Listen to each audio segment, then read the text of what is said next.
추운 날씨에도 불구하고 하나님 말씀을 우리가 함께 공부하고자 이곳에 모였습니다. 하나님 우리 가운데 열정을 부어주시고 하나님을 향한 마음과 사랑 그리고 우리를 향한 하나님의 마음과 사랑과 은혜를 깨달아 알 수 있는 귀하고 복된 시간이 될 수 있도록 하나님 허락하여 주옵소서.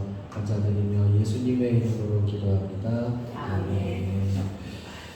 잘 지내셨죠? 한 주간? 네.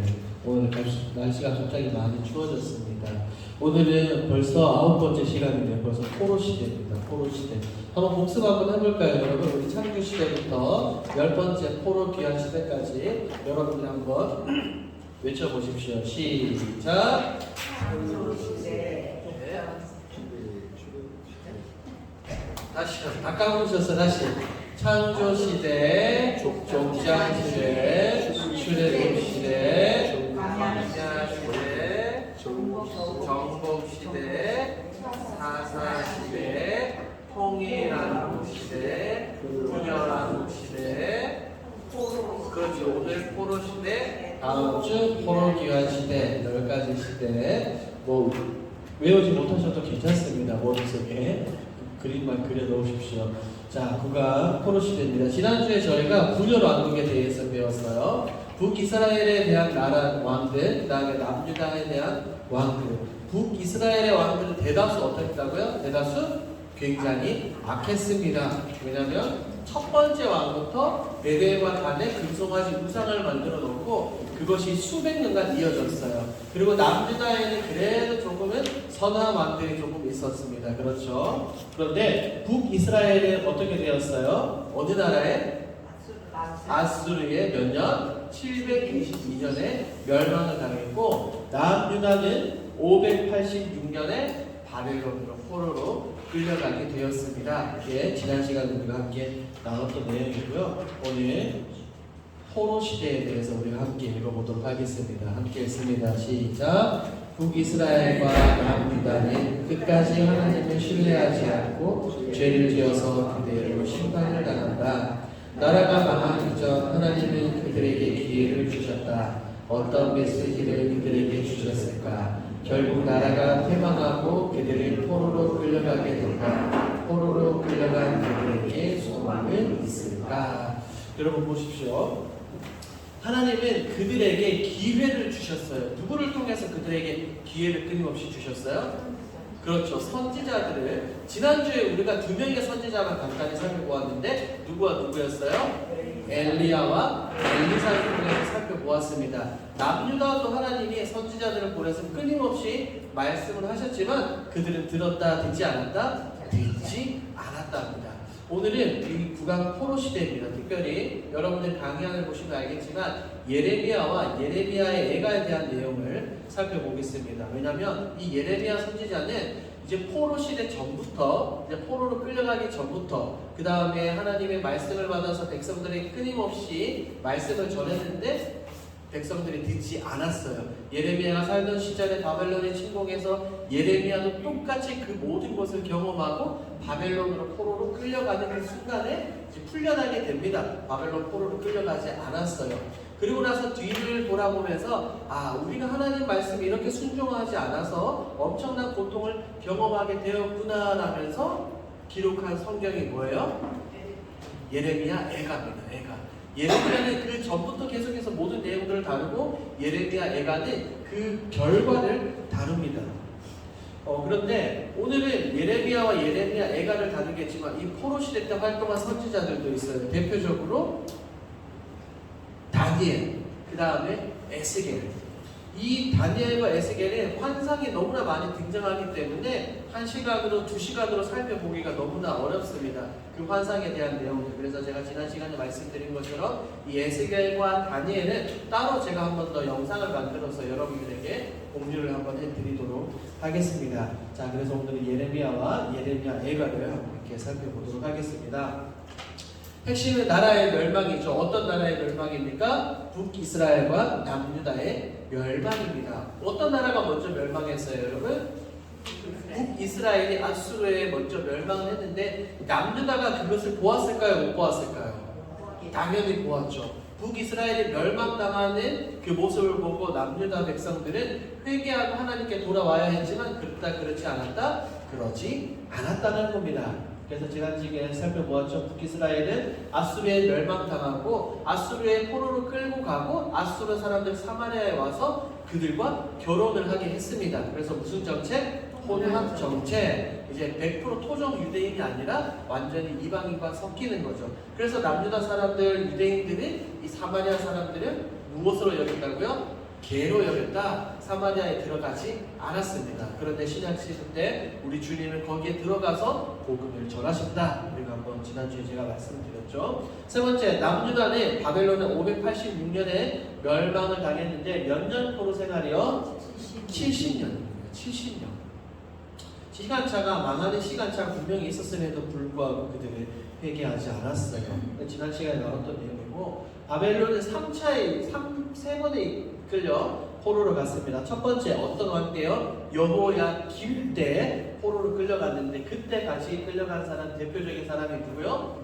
다니엘. 다니엘과 세 친구와 이제 유다 백성들 중에 좀 지식인들이 끌려갔어요. 두 번째, 여호야김의 아들 여호야김 때 왕과 기술자들. 여러분 에스겔 선지자 아시죠? 에스겔 이때 끌려간 거예요. 두 번째 때 포로 때 두 번째 끌려가고, 세 번째 지난 시간 마지막으로 말씀드렸던 시드기야 때, 이때는 성전이 파괴되고 성벽이 파괴되고 예루살렘이 완전히 남유다고 완전히 초토화되는 모습들을 볼 수가 있습니다. 이게 열왕기하에 나오는 그런 내용들이에요. 그래서 지난 시간에 제가 이거 말씀을 드렸죠. 지도자가 타락했으니 백성들도 따라서 당연히 타락을 하게 된다. 그래서 우리가 누구를 위해서 기도해야 된다라고 말씀을 드렸어요? 그렇죠. 리더들, 교회의 중직자들, 특별히 담임 목사님을 위해서 우리가 끊임없이 기도를 해야 됩니다. 이 그림도 제가 지난주에 말씀을 드렸어요. 여기까지가 통일왕국이죠. 사울과 다윗과 솔로몬 이후에 왕국이 분열되었습니다. 여로보암, 르호보암이 분열되어서 19명의 왕과 20명의 왕이 그대로 이어지면서 결국에는 멸망을 당한 이야기가 지난주에 있었습니다. 지난주에 말씀을 드렸던 거고, 오늘은 본격적으로 예레미야에 대한 이야기를 한번 살펴봅시다. 여러분 강의한 2페이지인가요? 제가 여러분들 강의하는 페이지 수가 달라요. 2페이지 예레미야 이야기를 한번 보도록 하겠습니다. 예레미야 이름 뜻, 하나님이 뭐 하시다? 던지시다라는 의미예요. 하나님이 던지시다. 우리가 생각할 때 하나님이 던지면 뭔가 파괴되고 이럴 것 같은데 이 원 의미는 무엇을 다시 세운다? 기초를 다시 세운다라는 의미입니다. 아무래도 하나님께서 이 유다 백성들을 포로로 끌려가게 하시고 나중에 포로 귀환시키시잖아요. 그때 다시 백성들을 회복시키는 그런 의미가 있지 않을까 싶습니다. 2번 보니까 별명이 눈물의 선지자입니다. 여러분들이 예레미야서를 읽어보면 아시겠지만 예레미야가 눈물을 그렇게 많이 흘려요. 울보예요, 울보. 그런데 신약 성경에 등장하는 누구도 울보였을까요? 우리 예수님도 울보셨어요. 예루살렘 성전을 보시면서 우시고 마음 아파하는 사람들을 보면서 우셨어요. 예레미야의 모습을 통해서 우리가 예수님의 마음도 알 수 있습니다. 눈물의 선지자. 이 별명만큼 이 백성들을 향한 절절한 이 하나님의 마음과 예레미야의 마음을 우리가 충분히 볼 수가 있습니다.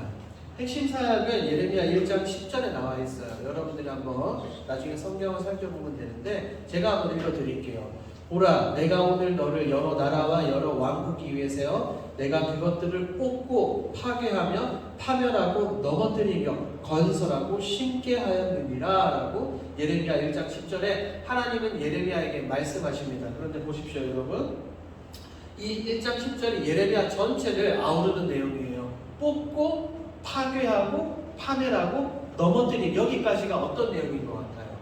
백성들이 무엇을 당하는 내용?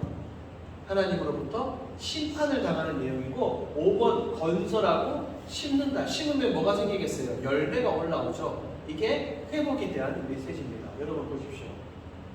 이거예요. 1번 뽑고부터 넘어뜨리기까지는 사역의 부정적인 측면이에요.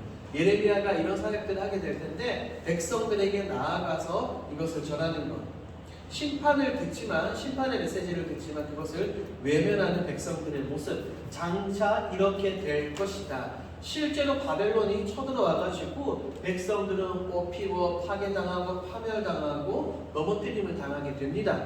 그리고 5번부터 6번까지는 사역의 긍정적인 측면입니다. 하나님께서 회복을 약속하세요. 포로가 끝이 아니다. 너희가 그냥 바벨론에 끌려가서 그냥 거기서 70년 동안 생활하는 게 끝이 아니다라는 것을 예레미야를 통해서 분명하게 말씀을 합니다. 자, 여기서 퀴즈. 하나님은 예레미야에게 백성들에게 이제 말씀을 전달할 때 백성들로 하여금 바벨론에 가서 열심히 살아라라고 말씀하셨을까요? 아니면 너희들은 그냥 대충 살면서 거기에서 언젠가는 돌아올 거니까 그냥 대충 살아라 이렇게 말씀하셨을까요?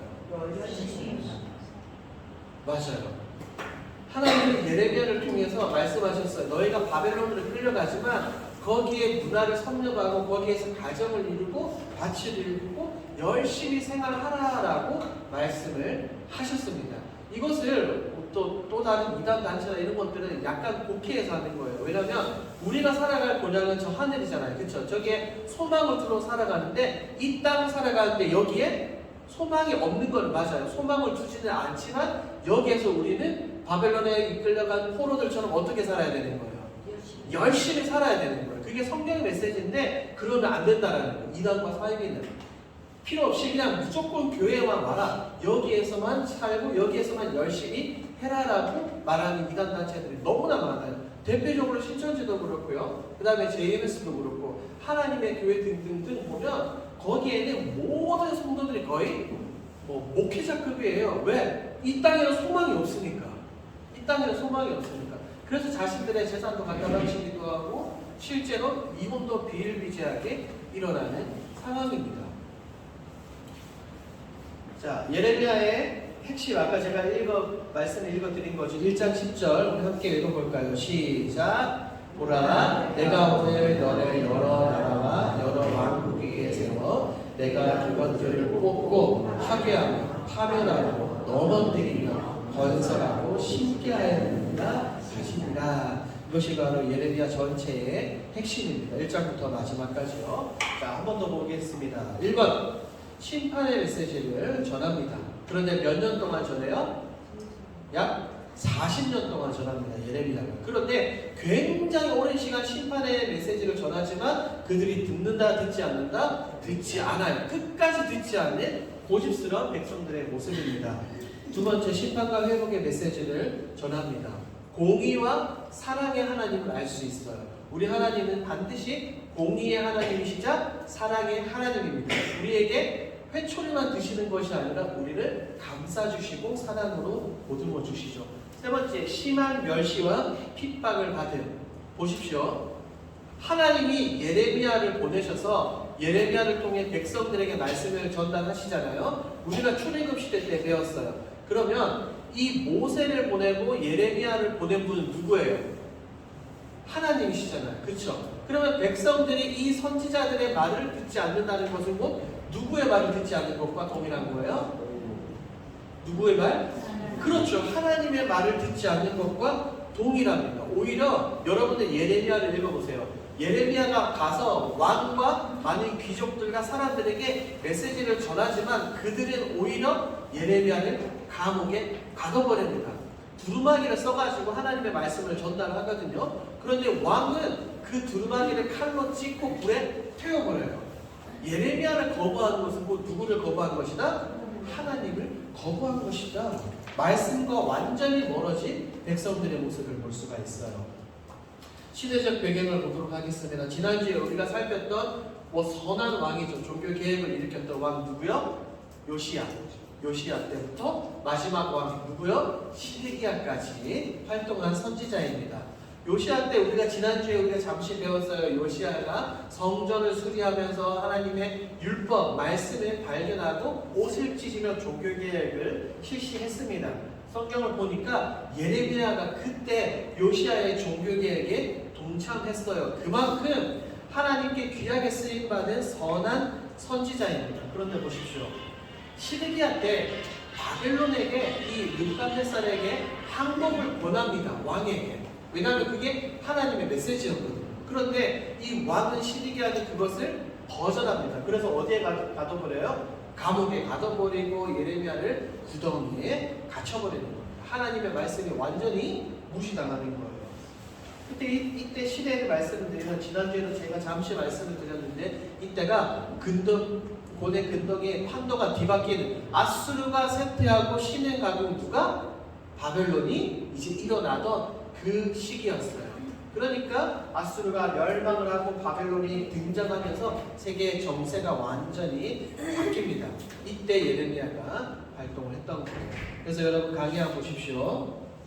4번 심판의 메시지를 보면 이스라엘을 향한 하나님의 말씀들, 열방을 향합니다. 열방, 괄호에 심판과 회복의 메시지를 전함. 심판과 회복. 제가 지금 괄호 이거 비워놨죠? 그렇죠. 열방들을 향한 여기에는 심판과 회복의 메시지를 적으시면 됩니다. 심판과 회복. 거기에 심판과 회복. 자, 그리고 여기 한번 보십시오. 여기서 강단이 넣어놨는데 예레미야가 이때 사역을 시작했습니다. 아까 말씀드린 요시야 왕 때 이때 같이 사역을 시작해서 종교개혁을 함께 일으킵니다. 그리고 남유다에서 사역을 하면서 끊임없이 백성들에게 전하지만 왕들에게 귀족들에게 사람들에게 메시지를 전하지만 듣지 않아요. 1차적으로 느부갓네살이 올라옵니다. 이때 누구를 데리고 갔다고요? 다니엘과 그의 친구들, 귀족들, 엘리트들 다 싹 사로잡아 갔어요. 그리고 연대 두 번째, 세 번째 시드기야 때 완전히 멸망당하고 이때 똑같이 끌려가지만 이제 예레미야는 풀려납니다. 그리고 예레미야는 거기 같이 가지 않아요. 여기에 남유다에 남아요. 그 느부갓네살이 세운 이 그달랴 총독과 함께 남았는데 결국 그달랴 총독은 살해당합니다. 이 뒷부분에 한번 살펴보겠는데 여러분이 연도와 여러분 성경책을 비교하면서 나중에 살펴보시면 되겠습니다. 이번 구절을 한번 살펴보죠. 구절. 이것은 1장부터 52장까지 시간의 순서가 아니라 어떤 순서라고요? 주제. 뒷칸에 적으세요. 주제. 주제에 따라서 기록이 되어 있습니다. 그래서 간단하게 살펴보면 보십시오. 1장부터 24장까지는 이제 예레미야가 끊임없이 백성들에게 경고하는 내용, 25장 분명하게 선포합니다. 바벨론을 여러분들은 섬기게 될 것입니다. 바벨론에게 멸망당하게 될 것입니다. 라고 이야기를 하지만 그들은 듣지 않습니다. 보십시오. 백성들의 지도자들이 예레미야를 거부합니다. 제가 강의 안에 넣어놓지는 않았는데 참 선지자 예레미야와 거짓 선지자들과의 대결이 많이 나와요. 대화와 그들의 사역이 나오는데 그것까지 넣으면 너무나 방대해지기 때문에 제가 일부러 뺐습니다. 자, 여기 보면 미래와 소망, 포위와 멸망, 그 다음에 바벨론뿐 아니라 열방, 세계 열방을 향한 심판과 소망의 메시지, 그리고 바벨론 심판, 결국에 너희도 바벨론도 멸망하게 될 것이다 라는 이 메시지를 전하고 나중에 열왕기하 25장과 똑같은 내용이에요. 시드기야가 도망가다가 잡히고 아들이 죽임을 당하고 눈뽑힘을 당하는 이 내용으로 마무리가 됩니다. 이게 바로 예레미야의 장별 구분입니다. 그래서 지금부터는 이 각 장, 이 순서 있죠? 이 순서들을 차례차례 하나씩 살펴보도록 하겠습니다. 첫 번째, 1장부터 24장까지입니다. 예레미야는 모태에서 하나님이 부르셨어요. 태중에 있을 때부터 부르셨기 때문에 예레미야는 준비된 하나님의 사람이다라고 우리가 볼 수 있어요. 하나님이 이미 작정하고 계셨던 거죠. 백성들을 향해서 예레미야에게 선포하도록. 그 다음에 1장에 보면 환상이 두 가지가 나옵니다. 첫 번째는 어떤 환상이요? 살구나무 가지 환상이고 두 번째는 끓는 가마 환상입니다. 살구나무의 환상의 핵심이 이겁니다. 너무나 중요해요. 시작! 그대로 이루려 함. 하나님은 심판이든 회복의 메시지든 선포하신 것은 하나도 변하지 않고 100% 반드시 그가 이루어질 것이다, 성취될 것이다 라는 그 의미로 이 살구나무 환상을 보여주십니다. 반드시 이루어질 것이다. 두 번째, 끓는 가마 환상입니다. 그런데 이 끓는 가마를 환상을 보여주는데 가마가 약간 기울어 있어요. 북쪽에서부터 이렇게 내려오도록 기울어져 있는데 북쪽 나라들을 불러서 너희들을 심판할 것이다. 여기에서 말하는 심판하는 나라가 누구일까요? 그렇죠. 바벨론입니다. 바벨론. 당시 예레미야가 이 말씀을 선포했을 때는 뭐 심각한 위협이 없던 때예요. 그러니까 왕을 비롯해 백성들이 예레미야의 이 이야기를 잘 들었을까요? 안 들었을까요? 잘 안 들었습니다. 하지만 중요한 것은 하나님의 시간에, 하나님의 작정한 그 시간과 때에 이 모든 것은 반드시 이루어질 것이다 라는 것입니다. 보십시오. 여호와의 때에 반드시 이루어질 것이다. 그리고 나서 하나님은 말씀하셨어요. 예레미야에게 내가 너와 어떻게 하여? 함께하여 너를 구원할 것이다. 그래서 왕으로부터 거절당하고 백성들로부터 거절당하고 많은 사람 리더들로부터 거절을 당한 예레미야의 모습을 우리가 살펴볼 수 있습니다. 백성들의 죄악들을 한번 살펴보도록 하겠습니다. 3번. 백성들은 보니까 성경에 분명하게 나와요. 두 가지 악을 저질렀는데 무슨 근원이 되시는 하나님을 버려요? 생수가 뭐예요, 여러분? 생명의 근원이거든요. 신약시대 때 예수님도 나는 뭐라고 말씀하셨어요? 생명수라고 말씀하셨잖아요. 이 생명의 근원이 되시는 하나님을 완전히 외면하고 버립니다. 예수님도 요한복음 14장에서 그렇게 말씀하셨잖아요. 내가 곧 길이요 진리요 생명이니 라고 분명히 말씀하셨는데 이미 구약시대 때부터 이 백성들은 그 생수의 근원이 되신 하나님을 버립니다. 그리고 두 번째, 물을 가두지 못할 어떤 웅덩이? 터진 웅덩이. 너희가 아무리 노력을 해도 안 된다. 아무리 툭을 쌓고 뭐 이렇게 하려고 해도 이거는 터진 것이기 때문에 가둘 수 있다 없다? 없다. 너희들의 힘으로 불가능하다라고 분명하게 이야기를 합니다. 하나님 없는 삶은 피폐하다. 하나님을 떠난 삶은 완전히 망한 삶이다라는 것을 보여줍니다. 그리고 두 번째 계속해서 나옵니다. 그들은 행음, 음란과 행함, 우상 숭배가 끊임없이 이어지는 모습을 볼 수가 있어요. 우리가 출애굽 시대부터 한번 생각해 보세요. 광야에 있으면서부터 백성들은 무엇을 만들어 섬겼어요? 우상을 만들어 섬겼고 광야 시대를 통해서 살펴보았죠. 모압의 이 가증한 사람들과 무엇을 했어요? 행음을 했어요. 사사시대 때 이 약속의 땅에 들어가서도 어떻게 했어요? 우상을 섬기고 가난한 여인들과 나쁜 짓들을 굉장히 많이 벌였고 지난 시간에 살펴본 것처럼 이 분열 왕국 때 역시 우상 숭배와 각종 행음들이 있었습니다. 그게 끊임이 있다 없다? 없어요. 계속해서 이어져 오고 있습니다. 우리 역시 마찬가지예요. 우리도 육신의 호흡이 끝날 때까지 아마 세상의 그런 유혹들과 죄가 사탄이 우리를 끊임없이 괴롭히게 될 것입니다. 3번.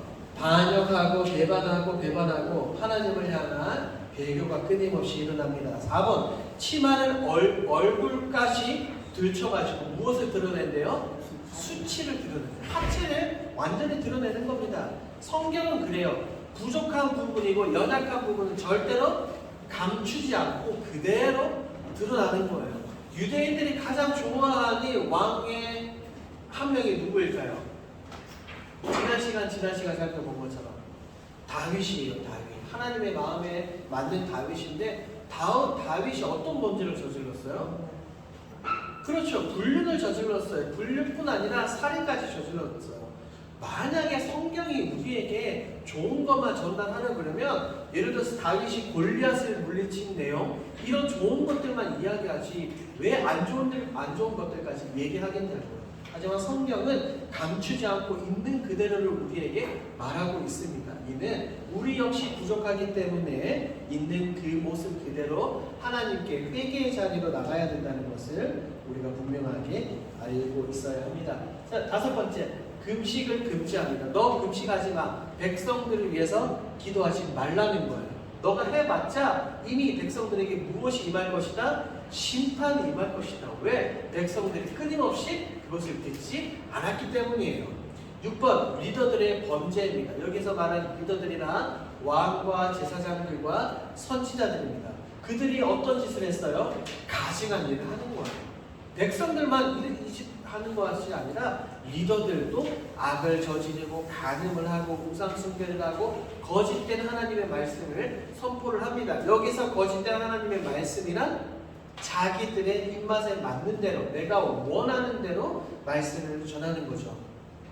지도자들의 타락이고 백성들의 타락입니다. 그래서 아까 제가 말씀을 드렸잖아요. 지난 시간에도 그렇고 반드시 여러분들이 교회의 리더들, 중직자들을 위해서 기도를 해주셔야 됩니다. 이것이 1장부터 24장까지의 백성들을 향한 하나님의 메시지, 예레미야의 메시지였습니다. 이어서 25장을 살펴보죠.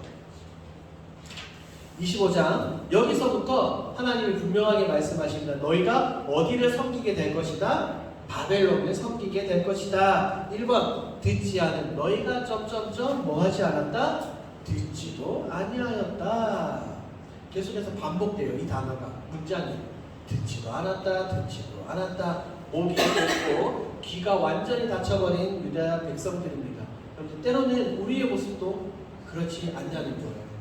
하나님이 우리에게 무언가를 말씀하실 때 내가 귀를 닫고 내가 하고 싶은 대로 내 마음대로 행동하는 경우가 너무나 많습니다. 그리고 두 번째 보십시오. 하나님은 무엇을 주십니까? 기회를 주세요. 너네 안 돼. 돌아와. 브레이크를 걸어주세요.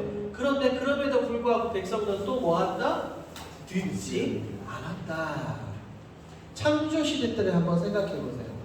가인이 아벨을 쳐 죽이기 이전에 분명히 제가 말씀드렸어요. 하나님은 가인에게 찾아가서 경고를 하셨거든요. 너 그렇게 하면 안 돼 라고 말씀하셨지만 가인이 그것을 듣지 않고 아벨을 쳐 죽였습니다. 똑같아요. 이스라엘 백성들 역시 하나님이 끊임없이 계속해서 브레이크를 걸고 막았지만 그들은 멈추지 않았다는 거예요. 우리의 역사와 똑같습니다. 그래서 몇 년 포로 예언을 하죠? 여기에서 나와요. 25장에서 70년. 예레미야 25장 11절 말씀을 우리가 함께 읽어볼까요? 시작. 이 모든 땅이 폐허가 되어 놀랄 일이 될 것이며 이 민족들은 70년 동안 바벨론의 왕을 섬기리라. 예레미야가 분명하게 하나님께 말씀을 합니다. 그 다음에 4번은 진노의 술잔입니다. 진노의 술잔. 하나님이 얼마나 화가 나셨냐면 너희는 내가 너희 가운데 보내는 칼 앞에서 마시며 취하여 토하고 엎드려져 다시는 일어나지 말아라 라고 선지자를 통해서 백성들에게 말씀하셨어요. 하나님이 얼마나 화가 나셨습니까? 얼마나 화가 나셨습니까?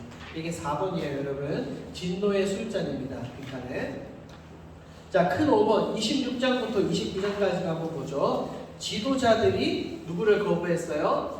예레미야를 거부하는 겁니다. 첫 번째 보니까 굉장히 많은 거짓 선지자들에 대한 내용이 나옵니다. 제가 조금 전에 말씀드린 것처럼 거짓 선지자들과의 비교가 상당히 많은데 일일이 살펴보지는 않겠습니다. 여러분들이 26장부터 29장까지 나중에 집에 돌아가셔서 한번 읽어보십시오. 그들이 거짓 선지자들이 얼마나 거짓말을 많이 했는지. 거짓 선지자들이 많다라는 말은 그 시대가 그만큼 뭐 했다라는 의미예요? 그 시대가 타락했고 하나님을 왕으로 섬기지 않았다라는 겁니다. 선지자는 하나님으로부터 말씀을 받아서 백성들에게 전해야 되는데 그게 완전히 전무했다는 거예요. 그리고 보십시오. 예레미야가 백성들에게 하나님의 심판의 메시지를 전달했어요. 그런데 그들의 반응이 이겁니다. 놀랍죠? 함께 읽습니다. 시작. 예레미야가 여호와께서 명령하신 말씀을 모든 백성에게 전하기를 마침에 제사장들과 선지자들과 모든 백성이 그를 붙잡고 이르되 내가 반드시 죽어야 하리라. 왜 그럴까요? 왜 왕과 제사장들과 선지자들은 예레미야가 이 심판의 메시지를 전했을 때 이 예레미야를 죽이려고 했을까요? 왜 그럴까요?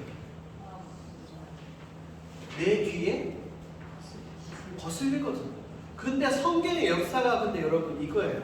사도행전 7장에 보면 7 집사 중에 한 분이 돌 맞아 죽습니다. 누구예요? 스데반 집사님이잖아요. 사도행전 7장에 나오는 이 스데반 집사님은 역사상 가장 위대한 설교 가운데 한 편으로 우리가 꼽고 있거든요. 스데반 집사님은 정확하게 이 창세 때부터 이 백성들의 역사를 쭉 나열하면서 여러분들이 그렇게 하면 안 된다라고 이야기를 하지만 그 이야기를 들은 사람들은 귀를 닫고 소리를 지르면서 스데반을 돌로 칩니다. 그 이유가 뭐예요? 우리에게 거슬리기 때문에. 그래서 잘 생각해 보시면 우리 역시 뭐 신앙생활 하거나 우리가 담임 목사님의 설교, 어떤 설교자들의 이야기 들을 때 끊임없이 우리가 좋은 얘기들만 들을 수 있다 없다? 없다는 거예요. 때로는 우리가 우리를 책망하기도 하고 우리의 죄를 지적하는 그런 이야기를 들을 때 우리는 목사님이 나를 때린다, 우리 교회를 막 때린다, 그렇게 생각하시면 안 되고 우리를 회복시키시고 우리를 다시 돌아오게끔 하시려는 하나님의 마음으로 여겨야지 이것을 백성들과 같이 혹은 이 유대 민족들과 같이 돌로 치거나 정죄하면 안 된다는 거예요. 성경이 지금 계속해서 이거를 말하고 있습니다. 그래서 그들은 예레미야를 어떻게 해요? 완전히 미워합니다. 완전히 미워해서 감옥에 가둬버립니다. 복음의 진리가 선포될 때 이런 핍박과 박해는 기본이에요. 기본. 여러분들도 사실 그렇지 않아요? 여러분들 가정에서 예를 들어서 믿지 않는 남편과 아내, 자녀손들에게 예수님 믿어라 복음을 전하면 그들의 반응이 어때요? 좋지 않잖아요. 그렇죠? 똑같은 겁니다. 진리를 전하지만 그들은 잘 듣지 않는다는 거예요. 지도자들이 완전히 예레미야를 미워하고 박해하고 핍박합니다. 너무나 안타까웠어요. 그래서 제가 이 강의안을 만들면서 예레미야서를 정독하고 예레미야서를 정독을 했거든요. 그러니까 보는데 진짜 마음이 너무 아팠어요. 너무 아팠어요. 지금 강의안은 제가 이렇게 번호를 달아서 살짝 이렇게 하지만 이렇게 밑줄을 끌면서 성경을 이렇게 보는데 진짜 마음이 너무 아파요. 여러분들도 시간을 내셔서 이 예레미야서를 한번 정독해 보십시오. 포로 전부터 포로 시대 그 이후까지 대한 내용인데 하나님의 마음이 얼마나 아팠겠어요. 하나님의 마음. 그래서 예레미야가 눈물의 선지자라고 일편인 게 아닐까 생각이 듭니다. 그래서 제가 이제 지난주 금요 기도회 끝나고 사무실에서 한 새벽 2시, 3시까지 이제 성경을 보면서 이걸 거의 마무리를 했어요. 그런데 막 혼자 감정에 이렇게 북받쳐가지고 혼자 눈물을 흘리진 않고 눈물이 약간 맺혔습니다. 그만큼 하나님에 대한 마음, 우리를 향한 하나님에 대한 마음이 철저히 성경이 예레미야예요. 사실 우리는 성경은 보통 예레미야서나 이런 걸 잘 읽지 않아요. 이사야서. 길기도 길고 심판의 메시지가 너무나 많거든요. 그런데 나를 향한 메시지다라고 생각하시고 여러분들이 한번 읽어보십시오. 여러분의 삶이 아마 읽기 전과는 분명하게 달라지게 될 것입니다. 6번 보겠습니다. 30장과 33장 이스라엘의 미래에 대한 어떤 메시지예요? 소망에 대한 메시지를 보도록 하겠습니다. 하나님은 예레미야를 통해서 이 모든 말을 어떻게 하라? 기록하라라고 말씀하십니다. 왜냐하면 하나님이 회복을 약속하셨고 하나님이 말씀하신 것은 하나도 빼놓지 않고 기록하라는 겁니다. 왜? 아까 우리가 살펴본 것처럼 이 회복의 역사는 반드시 하나님께서 어떻게 할 것이다? 이루실 것이다. 심판을 하나님께서 이루신 것처럼 회복 역시 이루어 가실 것이다. 이것이기 때문에 하나님은 예레미야에게 이것을 기록하라라고 말씀을 하십니다.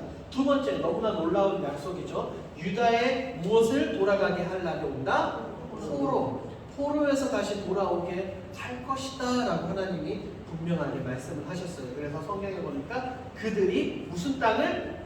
그 땅을 차지할 것이다. 지금은 완전히 멸망당해 버릴 거예요. 이제 곧 바벨론의 포로로 끌려가서 그럼 여긴 아무것도 없어요. 포로에 가서 거기서 영원히 살 것만 같았는데 하나님 약속하시죠. 다시 그 땅을 취하게 될 것이다. 하나님은 분명하게 약속을 하십니다. 그리고 좀 재미있는 소리는 3번 마데카솔. 여러분 마데카솔 아시죠? 후시딘 같은 약. 그걸 바르면 상처가 어떻게 돼요? 딱지가 않고 새살이 돋게 되는 거예요. 하나님이 이것을 약속하신 거예요. 너희가 상처가 있지만 상처로부터 새로운 살이 돋아나게 될 것이다. 예레미야 30장 17절에서 하나님은 분명하게 말씀하고 계십니다. 상처 회복되고 새 살이 돋는다. 새 살이 돋는다는 것은 곧 무엇이라는 거예요? 새 생명과 소망과 희망이 있다. 이것을 이야기를 합니다. 네 번째, 하나님의 언약 공식입니다. 너희는 나의 무엇? 백성이 될 것이다. 여러분 보십시오. 출애굽 시대 때였나요? 시내산 이야기를 하면서 모세가 하나님으로부터 말씀을 받아가지고 이제 장로들과 백성의 지도자들의 산 중턱이 딱 올라갑니다. 그때 이제 출애굽기 19장에서 하나님이 말씀하시잖아요. 제가 여러분들 강의 안에 분명히 그거 써보라고 적어놨었거든요. 핵심이 나는 너희의 무엇이 되고 하나님이 되고 너희는 나의 백성이 될 것이다. 이게 언약 공식인데 똑같이 나와요. 예레미야 31장 1절에. 그래서 여러분 나중에 한번 살펴보십시오. 이게 출애굽부터 계속해서 이어져 내려온 하나님의 언약 공식 31장 1절이에요. 한번 적어놓으십시오. 나중에 꼭 찾아보십시오. 31장에. 자, 그리고 5번 영원한 사랑을 약속하십니다. 하나님은 말씀하세요. 내가 너를 뭐하기 때문에? 사랑하기 때문에. 옛적에 성경이 말해요. 옛적에 여호와께서 점점점 영원한 사랑으로 너를 사랑하기에 라고 성경에 말하고 있습니다. 그런데 하나님의 사랑은 지금 쌍방의 사랑이 아니라 어떤 사랑이에요? 일방적. 또 다른 말로 많이 해보셨잖아요. 짝사랑. 짝사랑. 하나님의 짝사랑입니다. 얼마나 마음이 아프시겠냐는 거예요. 그렇죠. 짝사랑. 다 해보셨죠? 그렇군. 자, 그 다음에 새 언약을 한번 보도록 하겠습니다. 새 언약. 예레미야 31장 31에서 34절은 너무나 중요합니다. 제가 그래서 직접 읽어보게 써놨죠. 여러분 꼭 읽어보십시오. 이 내용을.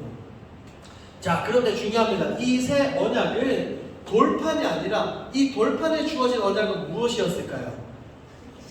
십계명이었어요. 그렇죠. 그런데 이제 이 새 언약은 돌판이 아니라 어디에 새기는 것이다? 내 마음에 새기는 것이다. 이것은 곧 어디의 변화를 이야기한다? 나의 내면의 변화를 이야기를 합니다. 그저 하나님이 돌판에 이 두 돌판을 통해서 언약을 말씀을 주셨지만 그저 외부에 있는 내가 눈으로 바라보는 하나님의 말씀과 언약이 아니라 이제는 나의 마음판에 기록이 되어 있기 때문에 내가 내면으로 완전히 변화된다는 것을 이야기를 합니다. 사람을 변화시키는 것이 바로 이 언약이에요. 언약. 그래서 이것을 또 다른 신학적인 용어로 보자면 회심입니다. 회심. 완전히 변화가 되는 거예요. 믿음과 회개를 통해서 완전히 거듭난 그리스도인으로 되는 것을 이야기를 합니다. 두 번째, 이제 땅 구입이에요. 땅 구입.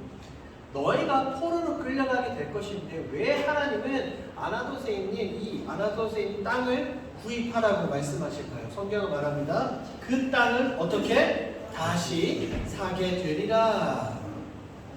다시 이 땅 가운데 사람이 살게 되면 문화와 문명, 생명들이 꽃피게 될 것을 하나님은 분명하게 말씀을 합니다. 그래서 그 다음에 이게 너무나 중요한데 예레미야 33장 이 본문 말씀을 한번 읽어보도록 하겠습니다. 시작! 그날 그때에 내가 다윗에게서 한 공의로운 가지가 나게 하리니 그가 이 땅의 정의와 공의를 실행할 것이다.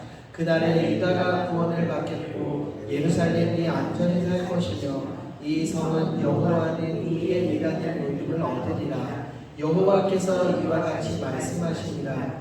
이스라엘의 집에 왕위에 앉을 사람이 다윗에게 영원히 끊어지지 아니할 것이며 내 앞에서 번제를 드리며 소제를 사르며 다른 제사를 항상 드릴 레위 사람 제사장들도 끊어지지 아니하리라 하시니라. 아멘. 보십시오. 여기에서 메시아 예언도 등장하는 거예요. 제가 붉은색으로 해놨죠. 어떤 가지? 공의로운 가지. 모든 것을 회복시키며 모든 생명들을 다시 일으키실 것. 우리는 알고 있죠. 이분이 누구신 거예요? 예수 그리스도입니다. 예수 그리스도. 그래서 통일한 시대 때 여러분 다윗 언약 기억하세요? 하나님이 다윗이 내가 성전을 짓겠습니다 라고 이야기하는데 하나님이 거부하시잖아요. 너의 씨로부터 이 성전이 될 것이다. 그런데 너의 왕위가 영원히 견고하게 될 것이다 라고 분명하게 말씀을 하셨어요. 그래서 동일하게 이게 또 나오는 거예요. 동일하게 이 언약이 하나님이 한 번 하셨던 말씀은 그대로 이루신다 안 이루신다? 이뤄 가십니다. 예수님을 통해서 끝까지 이뤄 가시는 거예요. 이것이 바로 언약의 성취고 7번 34장부터 45장에 대한 이야기를 살펴보겠습니다. 이 내용은 포위와 멸망에 관한 이야기예요. 이제 본격적으로 바벨론이 침공하기 시작을 해서 백성들이 다 싸그리 망하게 되는 이야기입니다. 보겠습니다. 예레미야는 이 당시에 어떤 상태였어요? 재미있죠? 느부갓네살이 이 자기 바벨론 군인들과 이제 1차 침공을 하는 이 당시에 예레미야는 감옥에 갇혀 있는 상태예요. 왜 그랬을까요? 왜? 그렇죠. 너네 조심 안 하면 망하게 될 것이다 라고 메시지를 전했는데 그들이 듣지 않아가지고 감옥에 가둬버린 겁니다. 예레미야 36장 이 내용이 등장해요. 그래서 예레미야가 감옥에서 바룩이라는 사람이 있어요. 여기 나오죠. 바룩이라는 사람에게 이거 메시지를 적어주고 이제 낭독하라고 합니다. 그래서 바룩이 이 두루마기를 가가지고 낭독을 해요. 그런데 이게 두루마기가 예레미야가 한 말은 누구의 말이라고요? 하나님의 말씀이잖아요. 그래서 이 바룩이 가서 두루마기를 이제 가지고 가서 읽어요. 그러니까 이 이야기를 들은 신하들은 깜짝 놀랍니다. 놀랍게 여겼으나 그 왕 시드기야는 여호야김은 그 메시지를 어떻게 했을까? 아까 말씀을 드렸죠? 칼로 찢고 이것을 불에 태워버립니다. 얼마나 하나님의 말씀이 외면되고 하나님의 심판의 메시지가 이게 완전히 거부됐는지 우리가 알게 되는 거예요. 잘 생각해 보세요. 지금 느부갓네살이 침공하는 그때 이게 원인이 하나님 말씀에 불순종해서 일어난 일인데 그럼에도 불구하고 끝까지 불순종하고 외면하는 모습을 볼 수 있습니다. 3번 이것을 칼로 베고 불에 던져서 모두 다 태워버렸어요. 말씀은 필요 없다. 우리를 정죄하고 우리에게 일침을 가하는 것은 필요 없다. 거짓 메시지를 전해달라. 거짓이라도 회복과 잘 된다는 이 메시지, 좋은 메시지만 좋은 소식만 전해달라라고 이야기를 합니다. 굉장히 잘못된 내용이에요. 그래서 결국에 어떻게 되죠? 4번 보니까 함락되죠. 이게 39장이에요. 누구의 침공으로? 느부갓네살 왕의 침공으로. 느부갓네살이 어디에 등장해요, 여러분? 그렇죠. 다니엘 1장에 아까 말씀을 드렸죠. 다니엘과 그의 친구가 귀족들이 싹 다 끌려갔잖아요. 이때 이제 연관이 되는 걸 아시겠죠? 예레미야서나 에스겔이나 다니엘서 다 동시대에 이게 되는 거예요. 백성들을 향한 하나님의 심판, 하나님의 공의가 이제 어떻게 되는 거예요? 현실이 되는 거예요. 실현이 되는 거예요. 지금까지 예레미야가 끊임없이 경고의 메시지를 보냈지만 백성들은 듣지 않았어요. 그게 실제로 일어나지 않을 것이다 라고 착각을 해서 그런데 이제 반드시 실현이 되는 겁니다. 그래서 지난 시간 요 마지막 내용을 나눴었죠. 시드기야가 도망을 가다가 붙잡혀 끌려옵니다. 왕이 보는 앞에서 두 아들을 죽이고 피눈물을 흘리는 시드기야의 눈을 뽑아가지고 포로로 끌려갑니다. 얼마나 비참할까요? 그리고 나서 이제 멸망하게 되는 겁니다. 여기에서 말하는 함락이란 1차, 2차, 3차 다 포함하는 거예요. 포함을 하는 겁니다. 통칭으로 얘기를 하는 거예요. 근데 참 재밌죠. 아까 제가 말씀드린 것처럼 포로로 예레미야도 분명히 남유다 백성이었기 때문에 포로로 잡혔어요. 그런데 누가 얘를 선대하는 거예요?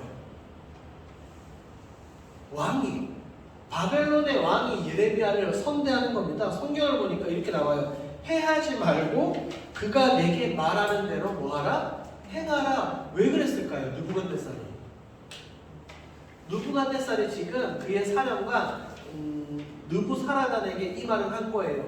예레미야는 해치지 말고 얘한테 얘기해서 얘가 포로로 같이 가든 아니면 남아있던지 지가 원하는 대로 해주라라고 이야기를 합니다. 그래서 예레미야는 끌려가지 않아요. 석방을 내고 그냥 그 땅에 남아 있습니다. 신기하죠? 왕도 잡아가고 귀족들도 잡아가고 모든 백성들 다 포로로 끌고 가는데 예레미야에게는 그냥 놔둬요. 그래서 선택권을 주죠. 야, 함께 가자. 그런데 원하지 않으면 그만둬라. 포로에게 할 만한 이야기가 아니잖아요. 그렇죠? 예레미야의 의견을 최대한 존중하는 바벨론의 이 지도자들을 볼 수가 있어요. 그런데 예레미야의 선택은 어때요? 백성들과 함께 어떻게? 남아요. 그런데 여기서 보십시오. 포로로 끌려가는 모든 사람들은 귀족들과 지식인들, 좀 기술자들 다 끌려가고 남아있는 사람들은 어땠을까요? 남은 사람들은 안 데리고 간 사람들은 힘이 없고 조금 연약하기도 하고 뭔가 좀 부족한 그런 사람들을 남겨두거든요. 그래서 성경을 보니까 이 그다랴 총독과 함께 남아요. 그리고 이 땅에서 그냥 지내요. 나중에 다음 시간에 살펴보겠지만 포로 귀환 시대 때도 다니엘 역시 유다 땅으로 돌아와요? 안 돌아와요? 안 돌아와요. 그냥 그 땅에 살면서 거기에서 죽습니다. 그냥 거기에서 죽어요. 이것이 메시지가 주는 메시지가 있어요. 폐허든 바벨론이든 아니면 다른 이방 나라 민족이든 하나님의 백성들이 있는 그 자리에서 분명히 해야 될 사역들이 있다는 거예요. 예레미야는 바벨론이 아니라 여기 남아에서 남유다에서 해야 될 사역이 있고, 다니엘 역시 나라가 정권이 3번이나 바뀌는 그 위기 속에서 끝까지 꿋꿋하게 총리로서의 역할을 감당하게 되는 겁니다. 그래서 다니엘이 포로 때 돌아올 때 같이 안 돌아오는 거예요. 4번 그다랴 유다 총독인데, 이 사람은 바벨론 왕이 느부갓네살이 이 그다랴를 총독으로 이제 위임을 해요. 쉽게 이야기해서 내가 너를 총독으로 세워줄 테니까 너는 이 땅에 남아서 내 수족이 되어라는 거예요. 그러니까 그다랴는 지금 느부갓네살의 뭐가 된 거예요? 신하, 부하가 되는 거예요. 남유다는 멸망했고 바벨론 제국의 포로로 끌려갔으니까 어느 나라에 충성하게 되는 거예요? 그다랴가 바벨론에 충성을 하게 되는 거예요. 근데 이게 지극히 당연한 거거든요. 하나님이 분명하게 말씀하셨잖아요. 바벨론의 포로로 끌려가는 게 너희들을 향한 나의 메시지고 거기서 열심히 살아라라고 말씀을 하시잖아요. 그런데 남아있는 사람들 중에 반 바벨론파가 있는 거예요. 바벨론에 끝까지 투항하고 우리는 어쨌든 나라를 되찾아야 된다라는 그런 사람들이 있었는데, 그 사람들에 의해서 무엇을 당해요? 살해를 당해요. 이 예레미야는 그다랴와 함께 같이 남아서 남아있는 사람들과 어쨌든 같이 좀 회복시키고 살아보려고 하지만, 사람들은 반 바벨론파들은 그다랴를 죽여버리는 모습을 볼 수가 있습니다. 이 역시 하나님의 뜻이 아니게 되는 거예요. 그 다음에 6번 봅시다. 6번. 그래서 요하난이라는 사람은 군대 장관이에요. 이제 멸망을 당했으니까, 바벨론 끌려가지 않고 멸망을 당했으니까 물어보는 겁니다. 애국으로 가도 됩니까? 라고 물어봐요. 그런데 애국으로 가면 된다? 안 된다?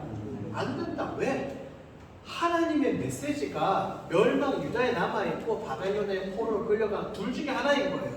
어디 다른 나라로 가지 말라. 예레미야 42장 말씀을 함께 읽어보겠습니다. 시작. 유다의 남은 자들아, 여호와께서 너희를 두고 하신 말씀에 너희는 애국으로 가지 말라 하셨고, 나도 오늘 너희에게 경고한 것을 너희는 분명히 알라. 이 요하난이 예레미야에게 물어봤을 때 예레미야가 말한 거예요. 애국으로 가라, 가지 말라?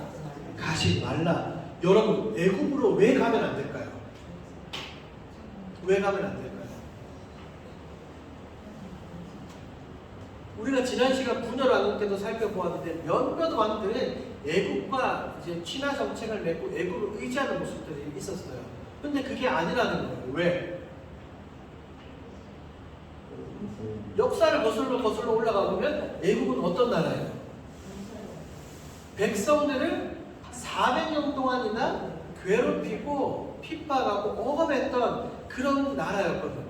그런데 이런 위기 상황 가운데 거기에 내려간다? 하나님이 반대하시는 거. 가면 안 된다.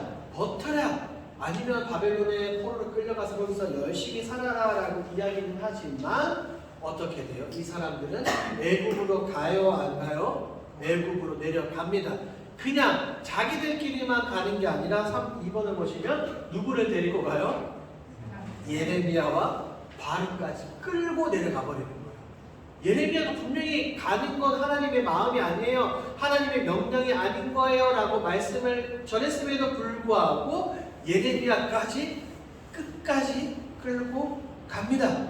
자, 예레미야 43장 7절 말씀도 한번 읽어볼게요. 시작. 애굽 땅에 들어가 가바네스에 이르렀으니 그들이 여호와의 목소리를 순종하지 아니하리로라. 누구의 목소리를 순종하지 않았대요? 보세요. 나라가 지금 멸망한 게 누구의 목소리를 순종하지 않아서였어요? 하나님의 목소리에 순종하지 않아서 나라가 멸망당했는데 또다시 애국으로 가지 말라는 하나님의 목소리를 어떻게? 순종하지 않아요. 끝까지 나라가 망했음에도 불구하고 끝까지 하나님의 말씀에 듣지 않는 백성들의 모습입니다. 누구의 모습과도 같아요? 우리의 모습과 같은 거예요. 이렇게 끝까지 하나님이 계속해서 말씀하시지만 우리가 듣지 않는다는 거예요. 더 놀라운 사실이 등장합니다. 애굽에서 있었던 일이에요. 보십시오. 만행이라는 제가 단어를 좀 가지고 왔어요. 얼마나 이게 악한 행동이냐면 보겠습니다. 말도 안 되는 일이 벌어지기 시작을 하는 거예요. 그들이 애굽에서 이제 생각을 해보는 거예요.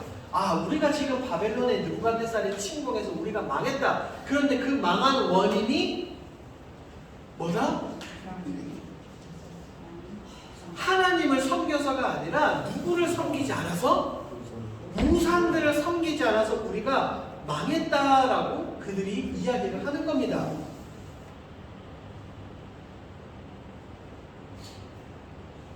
근데 하나님은 분명하게 말씀하셨어요. 애굽으로 들어간 자들은 너희가 다 죽이겠다. 없앨 것이다. 결국에 이제 나중에 살펴보면 이 사람들은 다 죽임을 당하여. 그럼에도 불구하고 우리가 뭐 하지 않겠다? 듣지 않겠다는 겁니다. 4번을 보십시오. 하던 대로 우리 선조들이 뭐하고 할 때는 재난을 당하지 않았대요. 누구를 섬길 때? 우상을 섬길 때는 다른 나라의 침략이나 지금처럼 나라가 멸망하거나 재난을 당하지는 않았다라고 이야기를 합니다. 5번 망한 원인이에요. 하늘에 누구에게? 여왕에게 제사를 멈추자 우리나라가 침공을 당해서 멸망당했다라고 그들이 이야기를 합니다. 제가 아까 말씀을 드렸죠. 예레미야는 어떤 왕 때 사역을 시작을 했다고요? 누구와 함께 종교개혁을 일으켰어요? 남유다의 선한 왕 요시야 때. 요시야가 성전을 수리하면서 하나님의 율법책을 발견했고 그때부터 나라의 종교개혁을 일으키기 시작을 하는 거예요. 우상들을 철폐하고 절기를 회복시키고 하나님을 향한 예배를 제사를 회복을 시켰어요. 그러면서 우상들을 다 어떻게 했다고요? 다 없애버렸거든요. 그런데 지금 애굽으로 내려간 이 사람들은 그렇게 착각하는 거예요. 요시야 때 종교개혁으로부터 일어나서 없앤 우상들, 그것 때문에 그때부터 우리가 우상 숭배를 하지 못해서 칼과 기근과 이런 다른 나라의 침략에 의해서 우리가 멸망당했다라고 착각에 빠져 있는 거예요. 이들은 지금 굉장히 가증한 행동이고 그들은 하나님 앞에서 있을 수 없는 말들을 하고 있는 거예요. 그러니까 하나님은 이 백성들의 모습을 보고 어때요? 참으실 수 있을까요? 없을까요? 못 참겠는 거예요. 하나님, 내가 더 이상 너희들의 악행과 가증한 행위를 더 이상 참을 수 없다라고 말씀하시면서 이렇게 말씀하시는 거예요. 제가 여기 안 적어놨죠. 애굽에 내려간 모든 유다인들이 칼과 기근으로 멸망하게 될 것이다. 왜요? 하나님은 애굽으로 내려가라고 말씀하지 않으셨거든요. 그런데 끝까지 애굽에 내려갔었고 애굽에서도 큰 착각에 빠져있는 백성들에게 심판하시는 하나님의 모습을 볼 수가 있습니다. 말도 안 되는 일이 벌어지고 있는 거예요. 하나님을 섬겨서 우리가 멸망당했다는 거예요. 하나님을 섬겨서.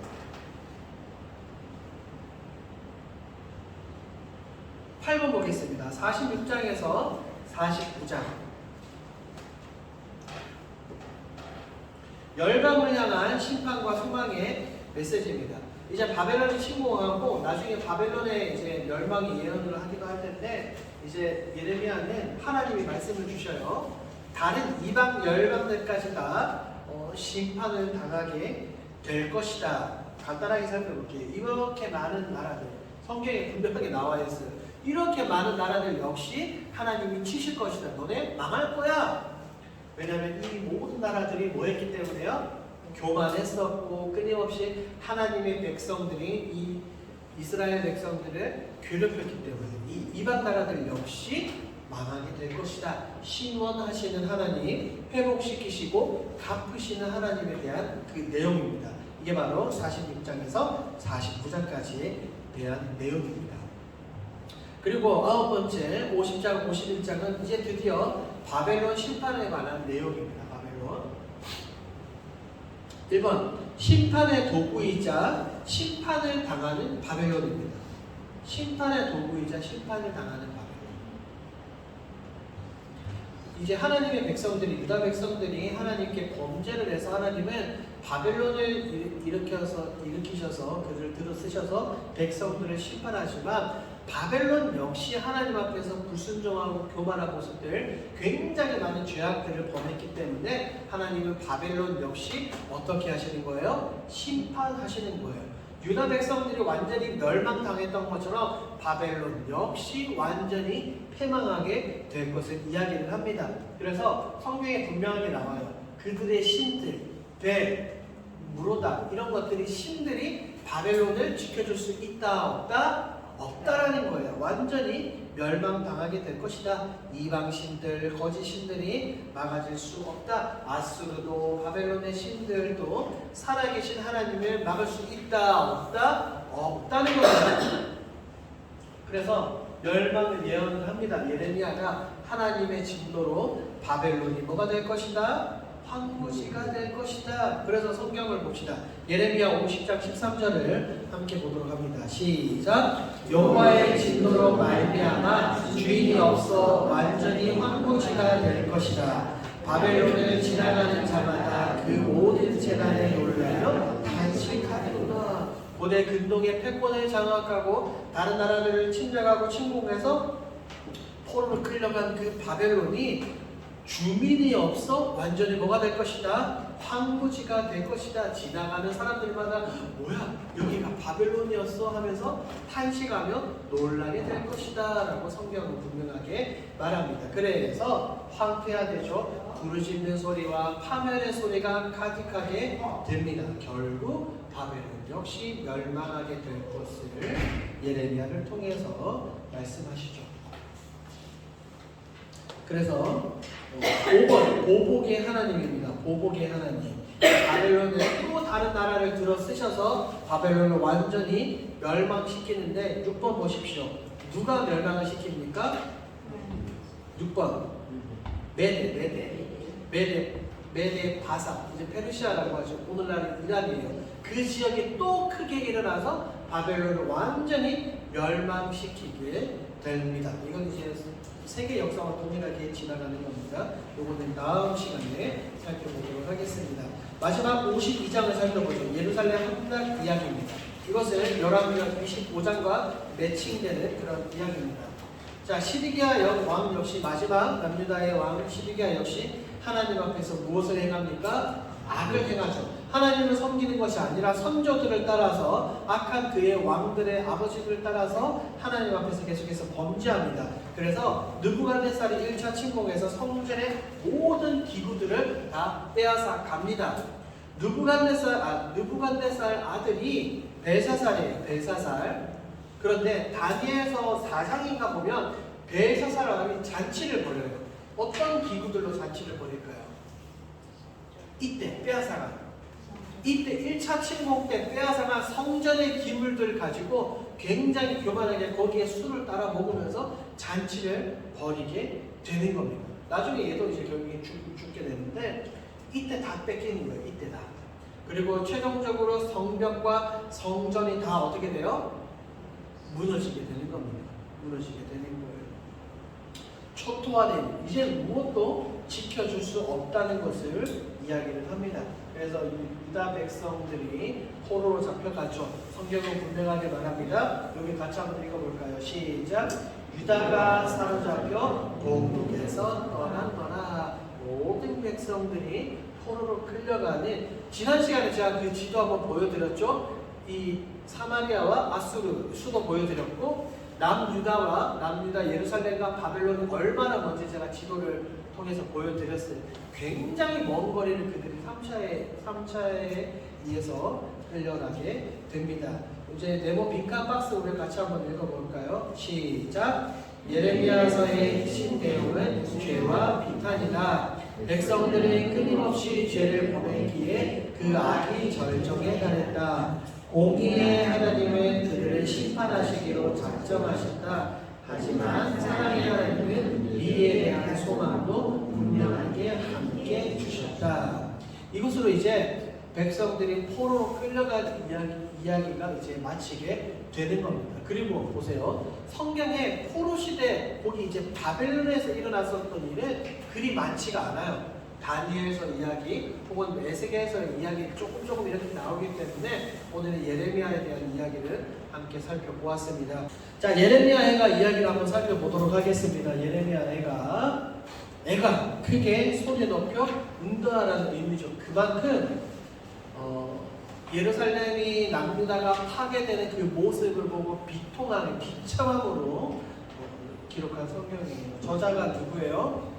예레미야입니다.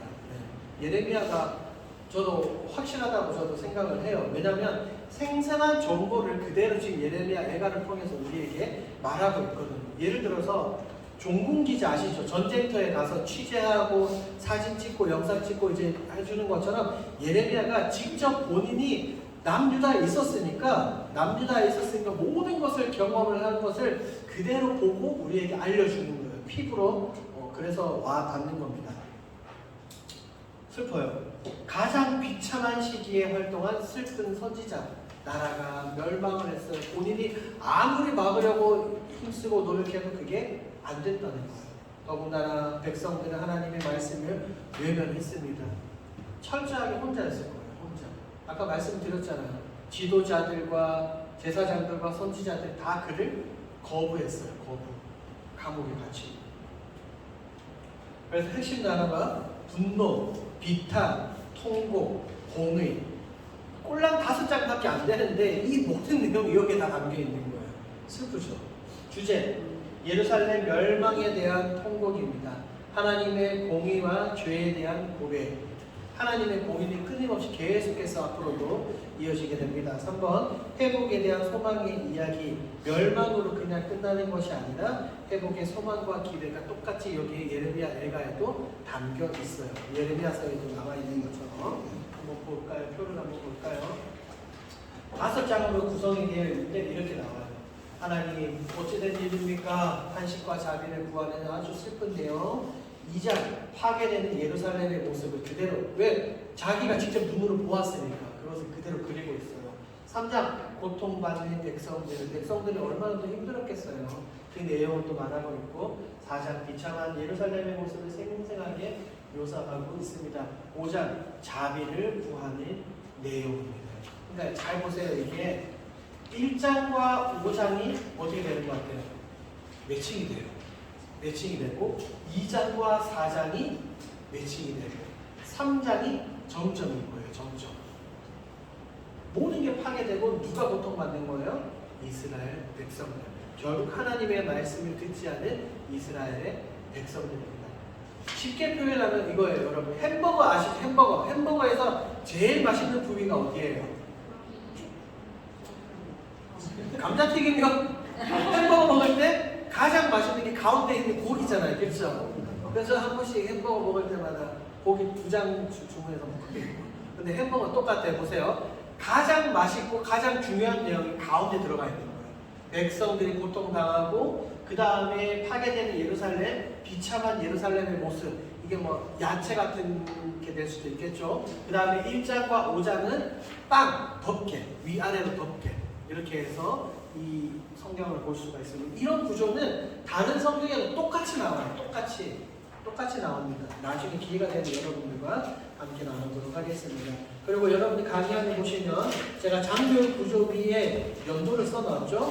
예루살렘 멸망하고 예레미야 애가 저작 이렇게 해놓았죠. 이것도 나중에 성경책이랑 한번 살펴보세요. 똑같이 장표를 한번 살펴보도록 하겠습니다. 1장입니다. 탄식과 자비를 구하는 내용, 슬픔, 바벨론의 무차비 짓밟힌 예루살렘의 참상을 고백하고 있는데 그것을 이번 비유, 과부와 공주를 통해서 비유를 하고 있습니다. 공주. 굉장히 왕궁에서 굉장히 좀 호화롭고 편안하게 삶을 살았던 그런 공주가 이제는 완전히 멸망당해서 길에서 거지꼴로 생활하게 되는 거예요. 완전히 뒤바뀐 내용, 한순간에 나락으로 떨어진 이 백성들의 모습을 묘사하고 있습니다. 그러니까 이들의 모습을 보고 예루살렘의 대적들 주위의 나라들은 그 남유다를 향해서 어떻게 해야 돼요? 어떻게 하고 있어요? 비웃는 거예요. 비웃는 거. 대적들이 비웃을 만큼 완전히 망했다라는 거예요. 뭐 그러면 안 되겠지만 예를 들어서 한일전이 있다. 한일전이 있거나 혹은 일본이나 뭐 다른 나라가 축구 경기를 붙었는데 일본이 졌다. 그럼 우리나라랑 붙은 게 아니지만 왠지 속이 어때요? 후련한 것처럼. 아마 주위의 나라들이 그런 느낌이지 않았을까라고 생각이 됩니다. 아이고 어쩌면 잘 됐어. 4번 슬퍼요. 이들이 백성들이 이렇게 고통을 당하고 나라가 멸망당했는데 위로하는 자가 있다고요? 없다고요? 없습니다. 이게 굉장히 힘든 거예요. 욥 아시죠? 욥이 고통을 당했을 때 그의 세 친구들이 와서 처음에 뭐 했냐면 나중에 막 말싸움을 하긴 하지만 처음에는 와서 곁에서 앉아 있었어요. 전통적으로 유대인들은 이게 어떤 고통을 당하면 아무것도 하지 않고 위로 말도 하지 않고 그냥 이 사람과 곁에서 7일 동안 먹고 마시고 함께 자면서 이 사람의 감정을 같이 공유하는 거예요. 욥을 잘 보시면 욥기 이야기를 친구들도 처음에 와서 같이 앉아서 위로하는 모습이 있어요. 그런데 지금 남유다 백성들은 멸망을 당했는데 그들의 위로자가 있다고요? 없다고요? 없어요. 완전히 사로잡히고 완전히 망해서 위로할 자, 위로당할 자 자체로 없는 것을 이야기를 합니다. 이게 예레미야가 1장에 등장하는 내용이에요. 2장을 보죠. 2장 파괴되는 예루살렘의 모습을 그리고 있습니다. 끊임없이 말하지만 듣지 않아서 하나님이 공의의 하나님이 그들을 심판하시죠. 하나님이 진노하십니다. 그들의 아름다움을 어디에 던져버리셔요? 땅에 던져버리는 겁니다. 아까 1장에서 말씀드렸던 것처럼 공주로서 그런 아들로서 완전 화려한 생활, 행복한 생활을 했다면 모든 것이 다 무너지는 겁니다. 옛 영광은 다 사라졌다. 옛날 이야기. 다 옛날 이야기입니다. 2번 맹렬한 진노입니다. 모든 뿔을 자르시고 맹렬한 불로 다 태워버리시겠다는 거예요. 남아있는 모든 것들을 다 없애시겠다는 하나님의 분노가 그대로 표출이 되는 겁니다. 3번이 너무 충격이에요. 나의 원수는 원수인데 누가 나의 원수가 된다? 주님. 하나님이 나의 원수가 된다. 우리의 원수가 되는 겁니다. 하나님은 백성들에게 있어서 어떤 존재였어요? 부모잖아요. 부모, 아버지잖아요. 그런데 이 아버지와 자식 간이 어떻게 되는 거? 원수가 되는 겁니다. 가장 비참한 거. 가장 비참한 거. 4번 근심과 애통을 더하십니다. 멸망당한 그 땅 가운데 어떠한 기쁨도 없고 환희도 없고 오직 무엇만 있어요? 오직 고통, 아픔, 눈물, 절망, 폐허 이거밖에 없는 겁니다. 5번 하나님의 마음의 결심을 보니까 성벽을 헐기로 결심을 하셨어요. 성문을 파괴하시고 그만큼 백성들이 저지른 죄악들이 크고 감당 못할 정도라는 것을 성경은 말합니다. 성벽과 성전이 함께 완전히 와르르 무너져서 그 무엇도 그들을 지켜줄 수가 없게 되어버린 겁니다. 2번 참상을 한번 볼까요? 눈물이 상하고 창자가 끊어지며 간이 땅에 쏟아졌다라고 성경은 그리고 있습니다. 그들이 굉장히 비참한 상태예요. 2번 패망, 어린 자녀들과 젖 먹는 어린아이들이 길바닥에서 기절하고 있어요. 왜? 그들이 먹을 것이 없거든요. 먹을 것이 없어가지고. 3번 그 백성들이 끊임없이 눈물을 흘리고 있습니다. 나라가 망한 현 상황에 대해서 탄식이에요. 예레미야만 눈물을 흘렸던 것이 아니라 유다 백성들 역시 눈물이 마르지 않아요. 더 이상 희망과 소망이 완전히 끊어졌기 때문에 잔인합니다. 4번을 보겠습니다. 먹을 것이 없습니다. 그래서 여인들은 누구를 먹어요? 자기의 자녀들을 먹기 시작을 하는 겁니다. 일단 살아야 되니까. 살아야 되니까. 오늘은 내 자녀, 내일은 너의 자녀, 이런 식으로. 정말 슬퍼요, 여러분. 예레미야가 5장밖에 안 되니까 오늘 마치고 돌아가셔서 읽어보십시오. 2번 제사장과 선지자들이 모두 다 죽임을 당해요. 왜? 그들은 아까 우리 예레미야서에서 살펴본 것처럼 어땠기 때문에 그들은 거짓을 전달하고 하나님 말씀을 외면했기 때문에 그들이 똑같이 심판을 당하는 겁니다. 길바닥을 보니까 늙은이, 젊은이, 청년들, 처녀들이 모두 다 쓰러져 있네요. 무엇이 없다는 말이에요? 긍휼이 없다. 젖먹이 어린아이부터 남녀노소에 이르기까지 단 한 사람도 예외 없이 이 모든 것들을 경험을 하는 겁니다. 그래서 성경은 이렇게 말합니다. 긍휼히 여기지 않고 도륙하셨나이다. 도륙이라는 단어를 보통 잘 안 쓰잖아요. 그렇죠? 그냥 뭐 죽였다, 괴롭혔다 이런 단어를 쓰는 게 아니라 짐승들을 잡아 죽이듯이 하나님이 당신의 백성들을 그렇게 도륙하셨다라고 성경에 분명하게 말하고 있어요. 굉장히 무서운 표현입니다. 하나님의 진노가, 분노가 극에 달했다는 것을 알 수가 있어요. 그러고 보니까 4번, 3번 피하거나 남은 자가 있다 없다? 없다. 누구도 예외가 없다는 겁니다. 밑에 한번 보겠습니다. 진노의 결과가 예외 없이 모두에게 적용된다는 표현은 곧 무엇을 의미합니까? 여러분들 읽어주세요. 시작. 너희들이 혼나는 게 바벨론으로부터 침략을 당하고 사람들이 죽고 사로잡혀가고 너네가 자녀를 먹고 남녀노소 모두 다 길바닥에 쓰러져 있는 것이 지극히 당연한 일이다. 너네가 이 모든 것을 가지고 왔다라고 성경은 말합니다. 그래서 3장을 보겠습니다. 고통받는 백성들에 대한 묘사. 백성들을 향한 하나님의 사랑이 무엇이에요? 채찍이에요. 하나님은 백성들에게 관심을 가지고 계시니까 이들을 어떻게 하는 거예요? 혼내고 때리고 심판하시는 겁니다. 진짜 사랑이 없다면 백성들에게 어떻게 완전히 무관심하는 거예요. 이들이 망하는 말은 소망의 메시지도 주시지 않겠죠. 근데 하나님은 예레미야서에서도 살펴본 것처럼 소망의 메시지를 주시고 우리가 여기에서도 좀 이따 살펴보겠지만 소망과 회복의 메시지를 주시는 겁니다. 소망이 완전히 끊어졌다는 표현이에요. 고초, 재난, 쑥, 담즙 이 모든 것들을 기억하십시오라고 말합니다. 그래서 3번에 소망의 메시지하고 제가 이렇게 빈줄 적어 놓았죠. 여러분들 오늘 돌아가셔서 성경을 보시면서 써보십시오. 예레미야가 3장 22절에서 24절인데 이렇게 써보십시오. 자, 4장을 보겠습니다. 비참한 예루살렘의 모습을 생생히 그대로 묘사하고 있는데 한번 보죠. 이것도 재밌습니다. 여기 하면 여러분 표를 보셔도 되고 화면을 보시면 과거에 옛날의 영광에는 이랬어요. 순금 같은 시온의 아들과 자녀들 굉장히 보배롭고 귀한 자녀들이었지만 이제는 뭐가 돼버린 거예요? 순금이 아니라 질 항아리 그냥 흙그릇이 된 거예요. 완전히 그냥 폭삭 망했다. 쉽게 이야기해서 옛날에 금수저였다면 이제는 무슨 수저다? 흙수저를 넘어서 이제 흙을 퍼먹는 지경까지 오게 된 거예요. 흙을 퍼먹는 지경까지. 예전에는 맛있는 음식을 먹던 자들이 이제는 어떻게 되었다? 먹을 것이 없다. 완전히 거지가 되어서 먹을 것이 없어서 무엇을 먹는다? 자녀들을 먹는 지금까지 이르렀어요. 6.25 전쟁 때보다 훨씬 더 심한 그 고통을 당하고 있는 붉은 옷을 입고 자란 사람들이 이제는 무엇을 안고 있대요? 거름이 뭐예요?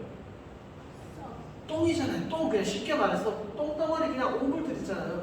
그것으로 이제 앉고 자고 냄새도 비참하고 생활이 완전히 밑바닥이라는 거예요. 몸을 빛낸 총호. 이제 예전에는 멸망당하기 전에는 얘들이 잘 살았잖아요. 잘 먹고. 그러니까 어때요? 몸이 좀 윤기도 있고 팔팔하고 살것졌는데 이제는 어때요? 숯보다 검고 가죽이 뼈들에 들러붙었대요. 옛날의 영광이 다 사라지고 모르겠어요. 저는 경험을 하지 못했지만 어르신들, 장로님, 권사님들은 아시겠지만 예전에 뭐 보릿고기 이렇게 이야기하시잖아요. 굉장히 어렵게 살 때 그때보다 훨씬 더 어려웠던 시절이 아닌가라고 생각이 됩니다. 예전에는 굉장히 화려했다면 이제는 화려함은 다 사라지고 굶주림과 눈물과 애통과 슬픔, 절망만 남아있는 이스라엘 백성들의 모습입니다. 보십시오. 성경 한번 읽겠습니다. 시작. 딸 내 백성이 멸망할 때에 자비로운 부녀들이 자기들의 손으로 자기들의 자녀들을 삶아 먹었도다. 그 어떤 비유보다 이 성경 한 문장이 그 당시의 시대 상황을 그대로 보여주고 있습니다. 얼마나 고통스러웠으면 자기 자녀들을 삶아 먹겠느냐. 감히 상상이 안 됩니다. 상상이 안 됩니다. 마지막 5장 자비를 구하는 기도입니다. 1장과 매칭되어서 자비를 구하는 기도. 우리는 무엇이 없는 고아들입니까? 아버지 없는 고아들. 이 백성들의 아버지가 누구인 거예요? 하나님인데 하나님과의 관계가 아까 말씀드렸죠. 완전히 단절되었고 이제는 원수가 되었다. 방황하는 백성들을 그대로 묘사합니다. 우리의 어머니는 과부들과 같다. 이 당시에 이제 과부들이랑 남편이 없잖아요. 자녀들을 통해서 먹고 살아야 되는데 과부들 남편이 없는 자녀들도 없고 완전히 비참한 그 상황입니다. 계속해서 성경은 그들의 비참한 이야기만을 이야기를 합니다. 그들의 고백이 이래요. 시작. 우리의 조상들은 범죄하고 없어졌으며 우리는 그들의 죄악을 감당하였나이다. 이들의 고백을 통해서 알 수 있죠. 이제는 백성들이 멸망당한 원인을 뭐라고 판단하는 거예요? 무엇이라고? 자기들의 조상들, 우리의 선조들로부터 내려온 범죄, 죄악, 하나님의 말씀에 불순종하는 것으로부터 시작이 되었다라는 것을 분명하게 알고 있어요. 문제의 원인을 알고 있는 거예요. 4번 멸관이 떨어진 이유, 그들의 옛 화려한 영광이 완전히 바닥에 내팽개쳐진 이유가 우리의 무엇 때문이다? 범죄 때문이다. 우리의 죄악 때문이다. 죄가 이렇게 무섭고 비참하고 감당할 수 없다는 것을 분명하게 우리에게 말하고 있습니다. 그래서 예레미야의 결론이 바로 이겁니다. 예레미야가 5장 20절에서 22절 우리가 함께 읽어보겠습니다. 시작. 주께서 어찌하여 우리를 영원히 잊으시오며 우리를 이같이 오래 버리시나이까. 여호와여 우리를 주께로 돌이키소서. 그리하시면 우리가 주께로 돌아가겠사오니 우리의 날들을 다시 새롭게 하사 옛적 같게 하옵소서. 주께서 우리를 아주 버리셨사오며 우리에게 진노하심이 참으로 크시니이다.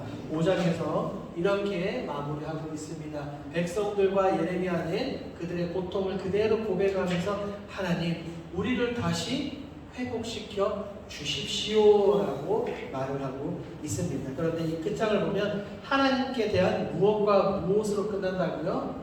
호소, 질문으로 끝납니다. 하나님 어찌하여 이렇습니까? 우리를 완전히 버리시는 겁니까? 라고 질문을 하고 있기도 하고, 그 다음에 두 번째, 결코 포기할 수 없는 굳건한 믿음을 호소하고 있죠. 다시 하나님께서 회복시켜 주실 것에 대한 소망, 그것을 간절한 바램들로 예레미야가 마무리가 됩니다.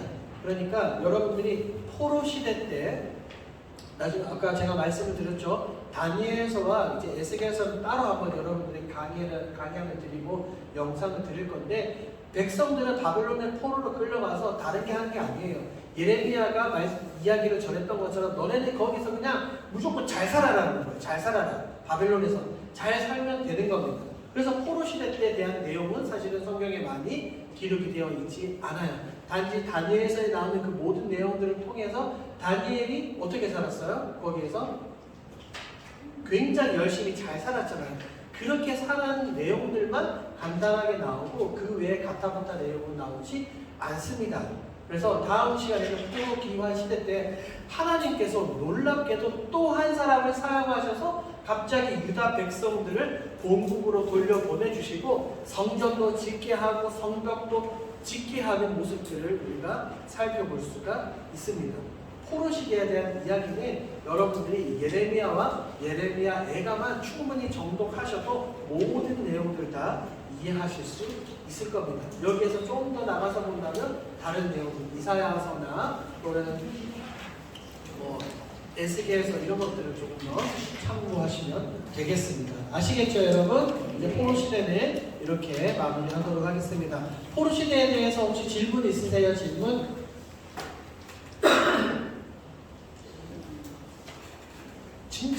진짜로 예레미야서와 예레미야 애가서는 꼭 한번 읽어보십시오. 진짜로 꼭 읽어보셔야 돼요. 저도 지금까지 성경을 읽다가 그냥 이렇게 뭐라 그럴까요? 어떤 표현이 맞아요? 통상적으로 그냥 읽었는데 이 강의안을 여러분들이 함께 나누기 위해서 좀 정독하고 자세히 분해서 읽다 보니까 진짜 마음이 너무 아팠어요. 너무 아팠어요. 그래서 여러분들도 꼭 이 성경을 읽어보시면서 그 마음을 함께 경험하시기를 주님의 이름으로 축복합니다. 아시겠죠? 기도하겠습니다. 하나님 감사합니다. 오늘 포로시대 예레미야서와 예레미야 애가를 함께 살펴보게 해주시니 감사합니다.